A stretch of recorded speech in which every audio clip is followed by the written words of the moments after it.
Hey guys, today I wanted to share with you 5 easy tips for beginner guitar players. The first one is to practice a little bit and often, because obviously practicing is good, but when you first start you won't have developed calluses, which means that it is going to hurt your fingers, and the longer you play the worse the pain is going to get, and blisters start to form. So this is why it's good to have shorter practice sessions but often.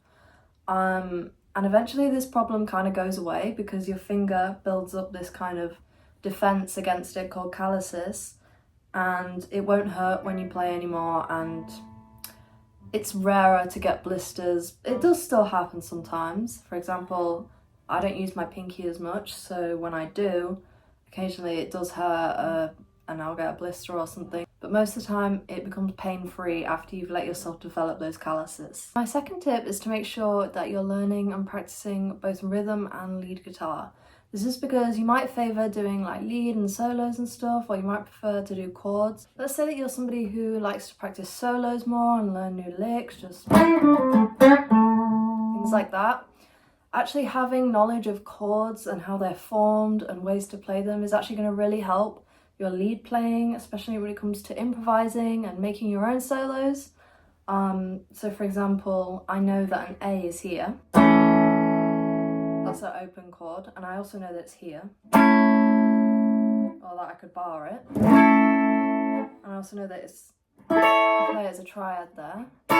Having that knowledge of where the chords are on the guitar neck means that you can incorporate them in your solos and you won't just be relying on pentatonics or scales. So my next tip, which is kind of following on from that, is practicing chord changes with a metronome. So first, it can be difficult to switch between chords like D to C. It can be kind of trying to remember where to put your fingers and get them there in time. So what I recommend is setting a metronome, and you can set it pretty slow. Just put a metronome on. So this is 70 BPM. So what you can do is go 1, 2, 3, 4, 1, 2, 3, 4, 1, 2, 3, 4, 1, 2, 3, 4. And when you feel more comfortable, you can try speeding up the metronome a little bit.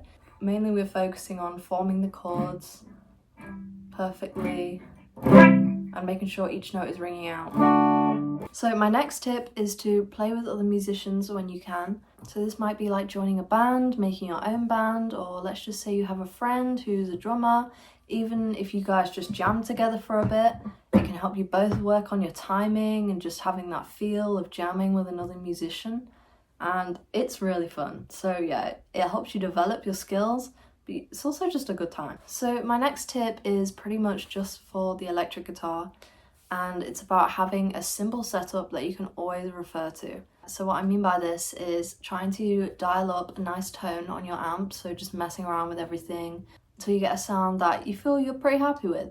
Once you have that, I would recommend taking a picture of it, and if you have like a pedal, do the same thing, because once you have your simple setup, probably through time you'll keep building on it because you'll find new sounds that you want to try and stuff. But it's always good to have your basic sound that you keep coming back to and that you know is going to be reliable, because you might find yourself in situations where it's like you need something that you can rely on, because tone can be kind of a finicky thing sometimes. So I hope this was helpful to any beginning guitar players out there. I wish you the best on your guitar and musical journey, and I'll see you soon.